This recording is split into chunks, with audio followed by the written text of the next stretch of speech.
too. I thought I was filming, but I wasn't filming. So anyway, hi, it's me, Crystal. Welcome to a Wednesday video. So I thought it would be really fun to start participating in Top 5 Wednesday. I've been a member of this group for about 5 years, and it's a Goodreads group, and I will put a link in the description below if you want to check it out and get more information on them. But what they do is every week they take a prompt, and you pick 5 books to go along with the prompt and talk about them. So that would be a really good opportunity to talk about books that I've already read, or maybe I haven't read. I'm going to talk about books that I haven't talked about much on this channel, that I haven't talked about at all, and show them some love.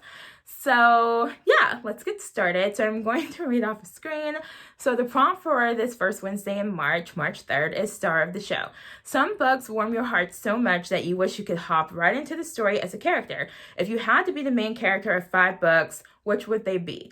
So the first book I picked, I don't have a physical copy of, but it is Bite Somebody by Sarah Dewi Bauer, and I will put a picture up right here. And this is a vampire rom-com, and it was my favorite book of the year for the year I read it. And it's hilarious and it's nostalgic, especially if you are a longtime vampire fan, such as myself. And there's a lot of Pretty Woman pop culture references in this. And normally pop culture references just drive me up the wall, and it's like a peeve of mine. But in this book, because it was just so hilarious and so heartwarming and fun, like the pop culture references didn't bother me at all, which is super surprising. So our main character's name is Celia, and she thought that when she became a vampire that she would be like super glamorous, but it's kind of like in True Blood, where if you were kind of dumpy before, then when you become a vampire, like you're still dumpy, but now you want to drink blood and you can't go out in the sun. And the reason why I picked this book for this prompt is that if I was going to be a vampire, I just found Celia to be really relatable. You know, like she's not very sociable. She kind of keeps to herself. And so she gets this new neighbor, and he has like really delicious smelling blood. And so she's like, you know, she's kind of like watching him and like trying to avoid him because she's shy. And I just found it really relatable, and I just love Celia and the neighbor guy whose name I forget. I just love them so much. And so most of the book is about, you know, Celia and there's a guy like becoming friends, and then, you know, they start forming a relationship with each other. But there's also some other things going on in the background, and it was just like a lot of fun. And if I was going to be in a vampire world, I feel like this is a very like normal kind of world.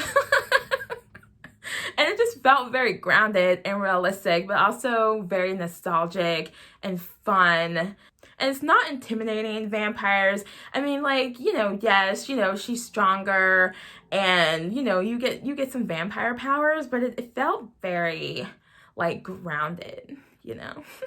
So if I was going to be a vampire in a book, I think I would want to be a vampire in this book. So I couldn't help myself. I had to pick this book, and it's Bunny by Mona Awad, and this is about Samantha, and she is in an MFA program for fiction writing at this kind of snooty liberal arts university, and her classmates are these quartet of girls who all call each other Bunny, and they're like super weird, and they're like obviously like on drugs or something.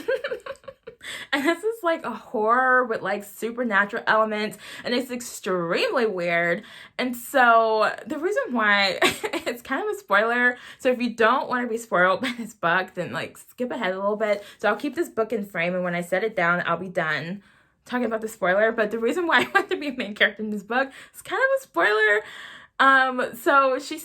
So she gets invited to Smut Salon, which is like this workshop that her classmates are doing. And what they're doing in the workshop is they're trying to like create like a character that they can like interact with, and they want to like literally bring the character to life.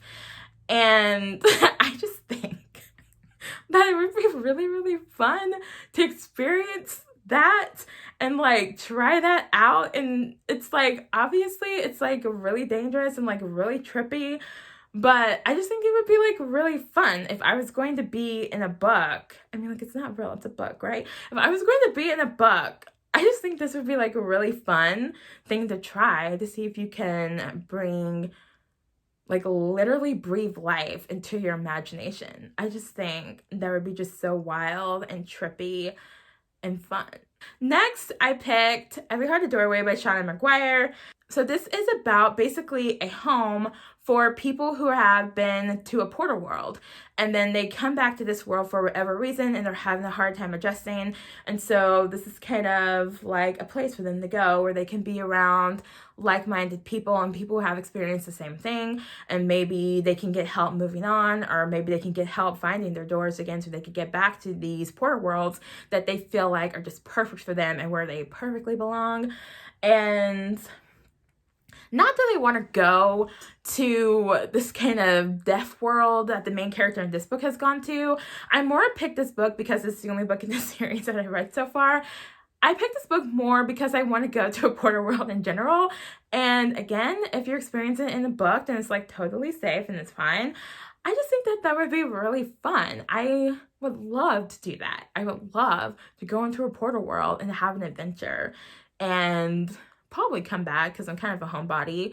But if it's just perfect, maybe stay forever. I don't know. I just think it would be really fun to experience that in a safe way in a book, but in real life. But then you can hop out of the book when you're done. So next I picked The Last Unicorn by Peter S. Beagle, and I have the actual book. It's that yellow book over there, but I haven't actually read that one, but I have read the graphic novel. So look at this gorgeous artwork. Oh my gosh, it's so gorgeous. So the reason why I picked this book is the title's pretty self-explanatory. There's this unicorn who overhears these two guys talking about how there are no more unicorns. And she's like, I mean, I haven't seen any unicorns, but time is different for unicorns, you know? And then she's like, am I really the last unicorn? And so she goes on this adventure to find these other unicorns. And it's so beautiful. I've seen the movie like way too many times. Oh my gosh, I love this so much. I don't think it's a spoiler, but it might be a spoiler, so minor spoiler alert. But it's a pretty large part of the story. When I was reading this, I realized that there were all these things that were left out of the movie, and so I really want to read the book this year because I know there are a lot of things left out of this. And so there's all this story that I haven't gotten from this, and it's like one of my favorite movies. But basically what happens is during their travels, they run into this guy who they say has this Red Bull, and that the Red Bull has driven all of the unicorns into the sea. And so she gets turned into a human to protect her from the Red Bull. And so she's human for a while, and she's like very disoriented, and it's very disturbing for her. And like the guy who's collecting the unicorns, his son, I think he's a king, so his son, the prince, is like really taken with her. And oh my gosh, it's so beautiful. And I'm just like, I would love to be a unicorn. She's so strong and she's just amazing. And then I get to be a unicorn, you know, and, you know, kind of creepy looking woman, and then a unicorn again. I just think that would be fantastic and fabulous and awesome.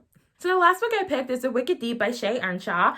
And first of all, can we talk about how gorgeous this cover is? Also, the gorgeousness of the cover is reflected in the pages. This book is so beautiful. It's so atmospheric. It is so good. And basically what it's about is this girl, Penny, lives in this town by the coast. And a couple hundred years ago, these 3 witches were drowned in the ocean on suspicion of witchcraft. And the next summer and every summer since, their spirits have come to shore, possessed the body of 3 local girls, and then they mill around the town to find some guys and drag them to a watery grave.